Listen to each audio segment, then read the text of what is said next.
Thank you, Paul, for the wonderful introduction. And thank you to the organizers for inviting me to speak on this topic. It's been fascinating to assemble the materials to review this. So can we predict pandemics? And this is a very simple question with not a very simple answer, I'm afraid. It depends what we're trying to predict, and it depends over what period of time we're trying to predict. So next slide, please.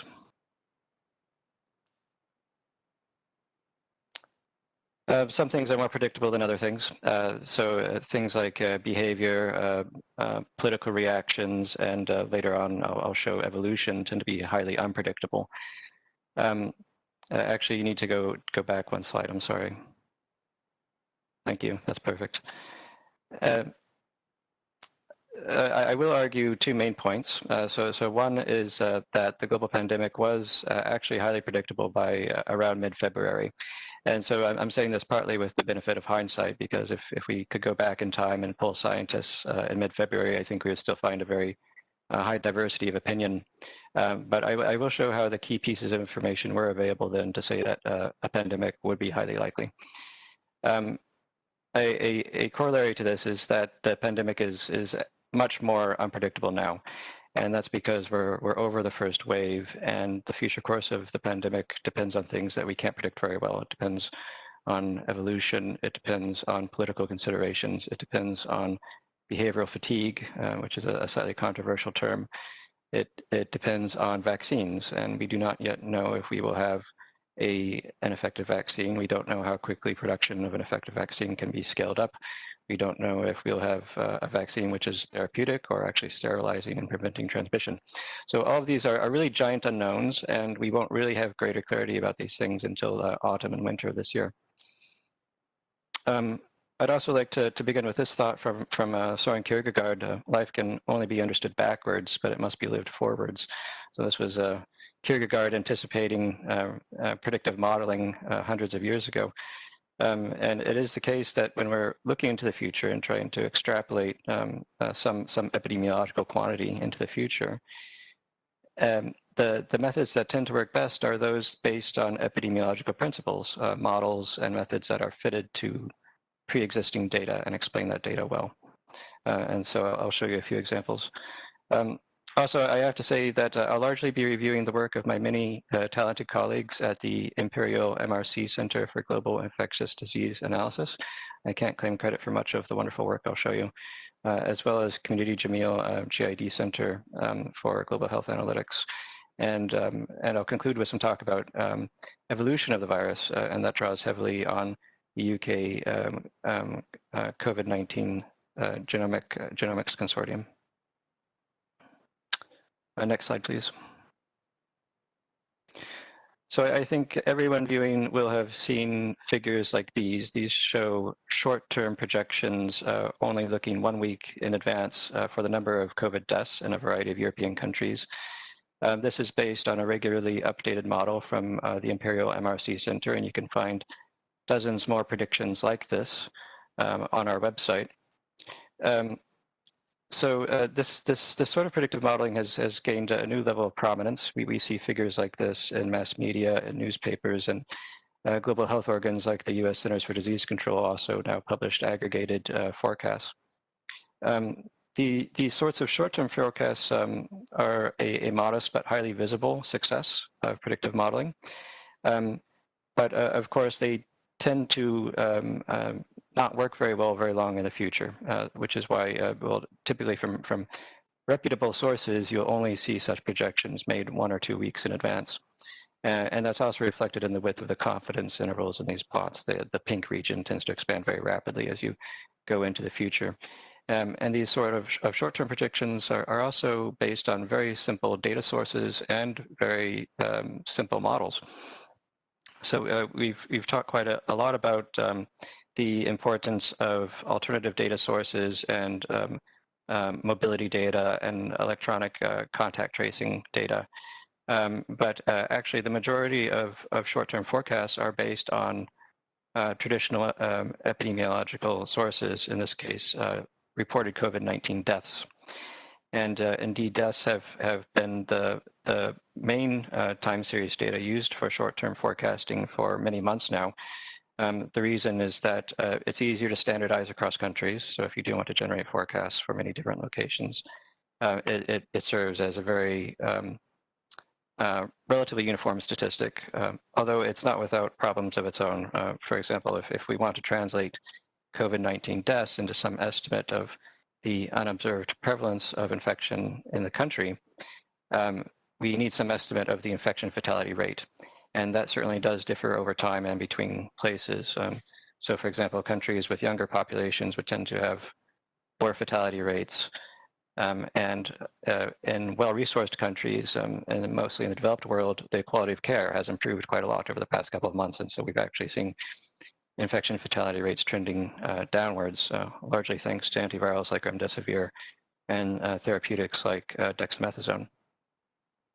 So although it's not the subject of this talk, I would like to note before moving on that mathematical models can serve a useful purpose looking months into the future, going into autumn and winter of this year. But they serve a somewhat different purpose in that case. They're mostly used for best and worst case planning.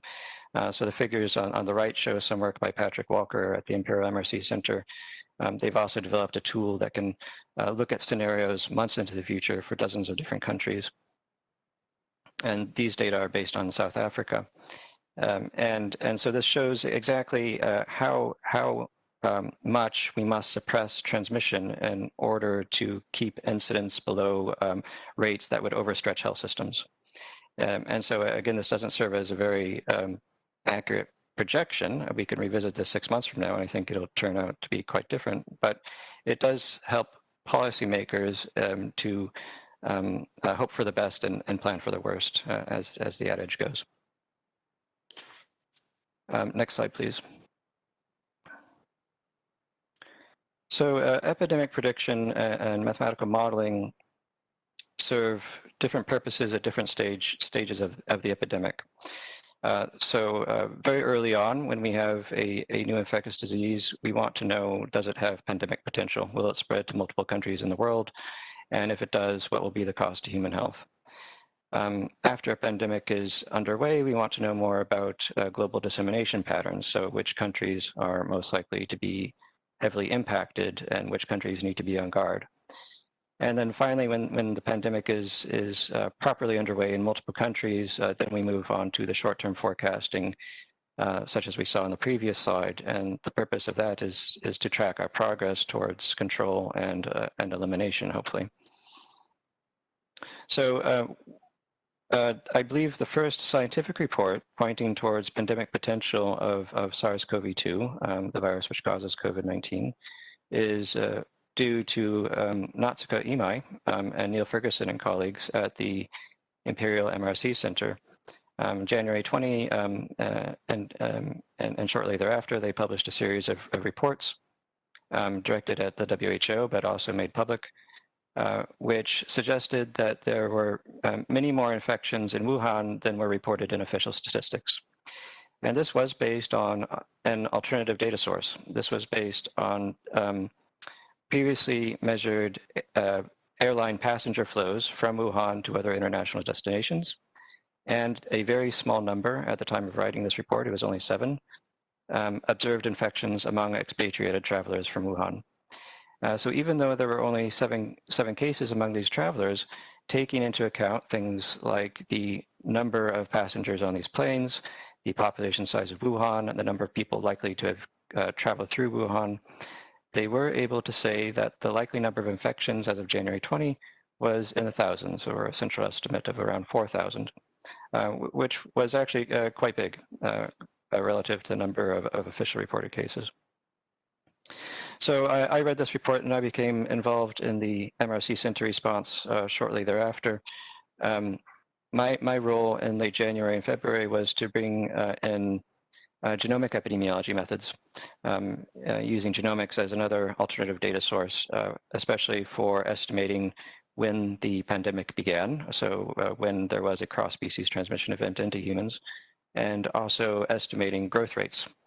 And so I published that work as the MRC Center report number 5. And this indicated that the epidemic was doubling in January and February about every 5 to 7 days. It was also importantly consistent with the idea that there was only a single cross-species transmission event. That actually reduced pandemic potential because we'd be in a very different situation in terms of control if there was a large animal reservoir and many ongoing transmissions into humans. And certainly coronaviruses have given us some recent examples of that happening. So for example, the Middle East Respiratory Syndrome is a related beta coronavirus, and that does have a large animal reservoir with many transmissions to humans. So this was the limits of our understanding around early February. We knew a pandemic was possible. We didn't know if it was likely. We knew that there were many infections, and we knew that it was growing quickly. Next slide, please. So that alone isn't sufficient to say that a pandemic will definitely happen. Another important piece of this puzzle is how many transmissions are likely initiating epidemics in other countries. So shortly after I published the phylogenetics report, Sangeeta Bhatia at the Imperial MRC Center published report number 6. And this was provided some of the first estimates of the likely number of infected individuals traveling to other countries who would not have been detected by passenger screening. So we can think of each individual counted in this report as being someone who could go on to trigger a new epidemic. This report was really only based, again, on a fairly small number of reported infections in early February found in other countries, but we could compare countries where we thought that screening was very effective or very sensitive, or where they were likely capturing a majority of cases, and so we used Singapore as such a case. And then we could compare that to the expected number of infected people traveling to other countries. And so that the figure on the left shows the expected number of infected individuals visiting many different countries. Each point represents a different country, versus on the x-axis, the observed number of detected cases. Anything above the diagonal of this line represents an undetected case. And there are more than 10 countries in this report where we found that there were probably more than 10 undetected cases. So that certainly suggests that a pandemic could happen, and this is the sort of activity I was engaged in mid-February. You can do some very simple back of the envelope mathematics to work out the probability that an epidemic would happen in each of these countries as a function of the number of imported cases. And I think this is not something I will publish or ever will publish, but it's a very good example of the sort of ad hoc reasoning that I think many experts were using at the time when they were trying to estimate when a pandemic would happen.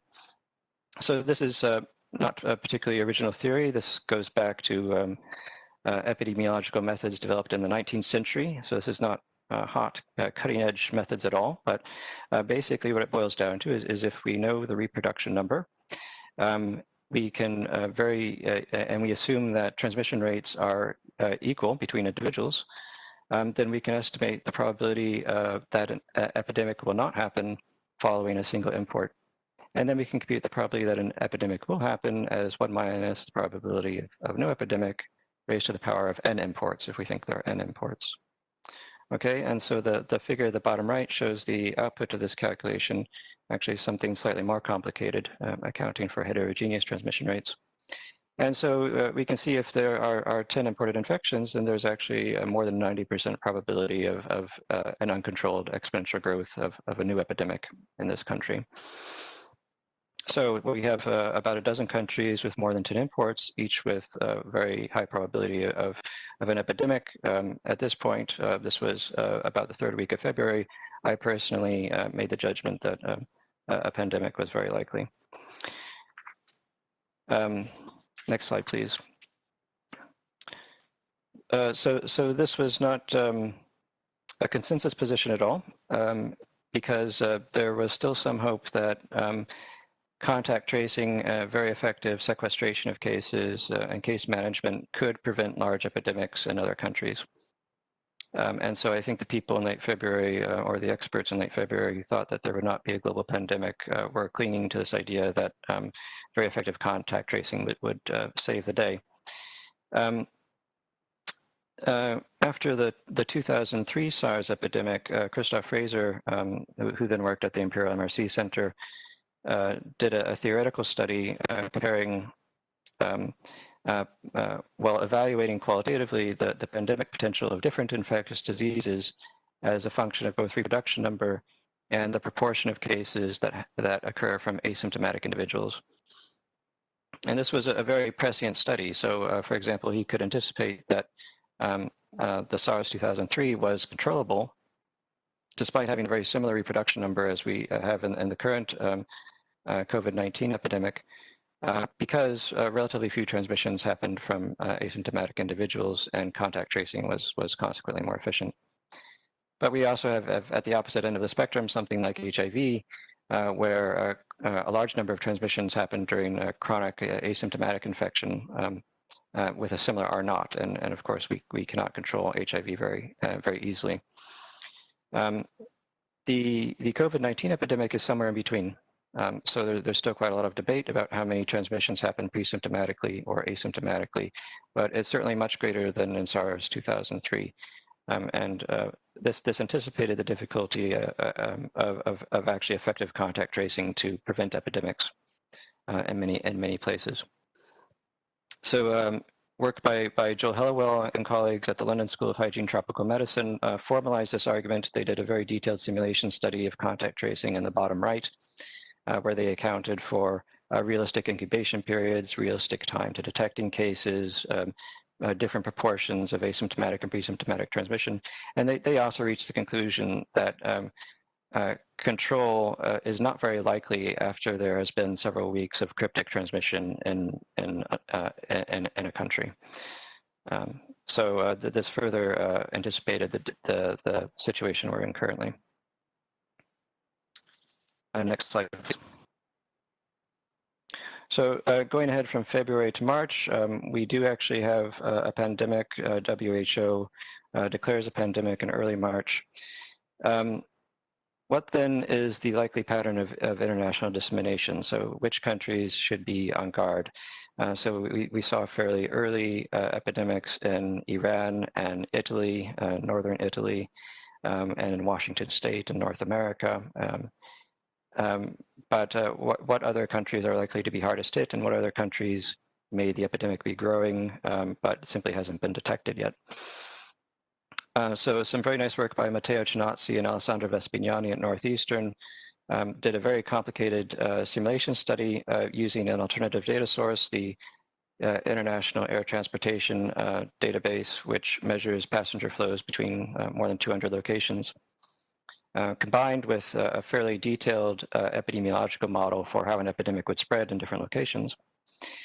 And they used this to estimate the likely proportion of transmissions from Wuhan and from other locations in China, both before and after the cordon sanitaire that was implemented in Wuhan in late January. And so a very nice thing about formalizing these arguments within a simulation model like this is we can examine counterfactuals. For example, what would have happened if the cordon sanitaire was not implemented in Wuhan? And so they found that the travel restrictions implemented in China did not actually substantially delay spread to the rest of China, only by about 3 to 5 days. It came a bit too late to have a substantial impact on the rest of China. However, travel restrictions from China and enhanced passenger screening did substantially limit the number of exportations. They estimated about 80% limited transmissions from China to other locations around the world. The predictions of the simulation study is something that we examined a bit later using genetic data. A very nice feature of genetic data is for retrospective modeling, estimating when an epidemic likely began in different places. And indeed, we saw a kind of ladder of transmission from East Asia, for example, locations in China, followed by Korea, Taiwan, Japan, Thailand, Australia, followed by many locations in Europe and North America almost simultaneously, and then going on from March to April, more outlying areas like Brazil. Next slide, please.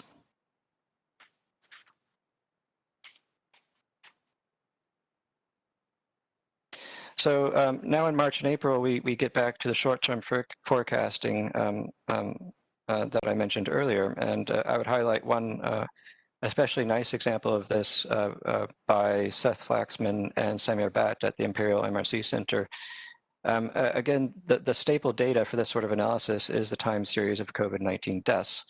But a nice aspect of their modeling framework is that it could easily incorporate alternative data sources.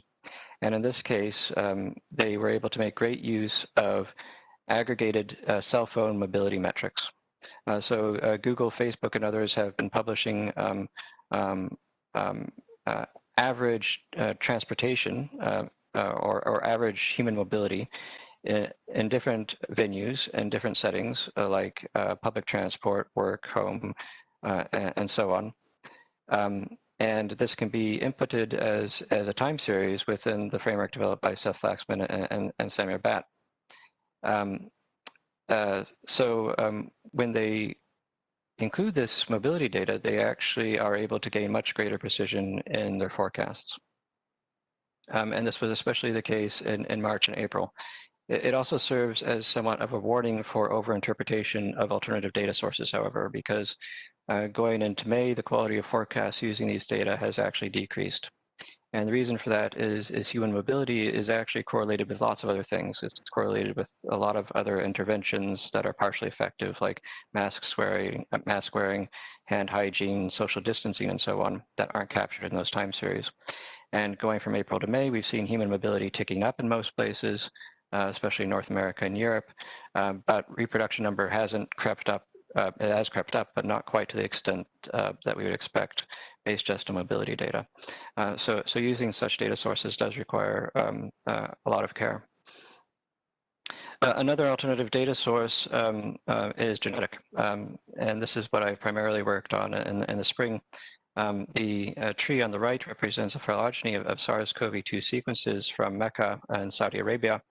And these were data provided as part of a collaboration with Arnab Hain at the King Abdullah University of Science and Technology. And we can use these genetic data as an alternative way to estimate how quickly the epidemic is growing, as well as when the epidemic likely originated. So the central panel, the gray ribbon, shows both the estimated number of infections through time, and everything to the right of the dashed line represents a prediction of this model, so an out-of-sample prediction. And in this case, we see that the estimates match the reported cases quite well, and we were able to detect that the reproduction number was decreasing by mid-April. Next slide, please. So I'll conclude with this bit of recent work from my group from over the past summer, which I think very well illustrates the limits of predictive modeling. So something that we have a very poor ability to predict is evolution of the virus, and the virus is a moving target. It's important to remember that this virus has only been circulating in humans for about 9 months. It's only passed through dozens of generations, and we should expect it to adapt in various ways to its new human host. So what we've been able to determine recently is that a mutation that arose in January and February likely increased the transmission rate of the virus. And this may well go some way to explaining the different epidemic course that we've seen in different places. So this mutation, which is called spike 614 D2G, was noticed in April because it was increasing in frequency relative to other genetic variants at the time. And it was postulated that this might have some impact on transmission rates. A number of laboratory experiments were done subsequently using pseudotyped engineered viruses, which showed that indeed this D2G variant had enhanced rates of infecting cells under laboratory conditions. But we cannot say from those lab experiments what the likely impact would be on transmission rates among humans. So this is something that we've only been able to estimate recently using a very large data set from the UK Sequencing Consortium this comprises more than 25,000 whole genomes from the UK. And what we've been able to observe from these data is that both the rate of growth and the rate of importations of the G variant, the more transmissible variant, increases over time. And we can also look at different sub-epidemics based on phylogenetic methods resulting from different introductions of genetic variants into the United Kingdom. And we see that sub-epidemics descended from introductions of the G variant tend to be about 50% larger than epidemics from the ancestral variant.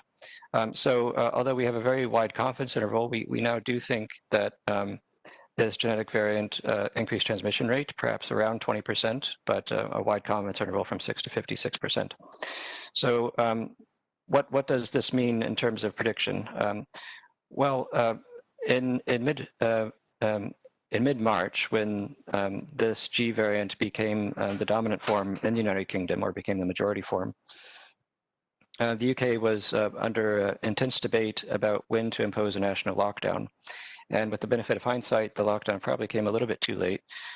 One of the reasons that we were a bit surprised, or the lockdown came a bit too late, is that the epidemic we now know is doubling faster than we expected. In February, based on the experience in Eastern Asia, we might have expected an R0 around 2.5, and what we ended up with was an R0 above 3 in many European countries and in the United Kingdom. And so certainly if you increase R0 of 2.5 by 30% or so, you do get something that's more consistent with what we observed in the UK. And this mutation, it certainly deserves further study, but this may go some of the way to explain why the epidemic was growing faster than we thought it would, and why we were caught by surprise. So next slide, please. So finally, I need to thank again my many talented collaborators at JID, JIDEA, and the MRC Center, and the UK Sequencing Consortium, and the organizers for inviting me to speak on this topic. Predictive modeling is not a new research area. So I think mathematical epidemiology is a field which has existed for many decades, in fact. But it's a field which has received a lot of new attention with the COVID-19 epidemic, and certainly an area deserving more attention, I think. Among published COVID-19 research that we've found on Google Scholar, only about 2% of papers indicate that they provide some kind of quantitative predictions. So certainly an area requiring further development. Thank you.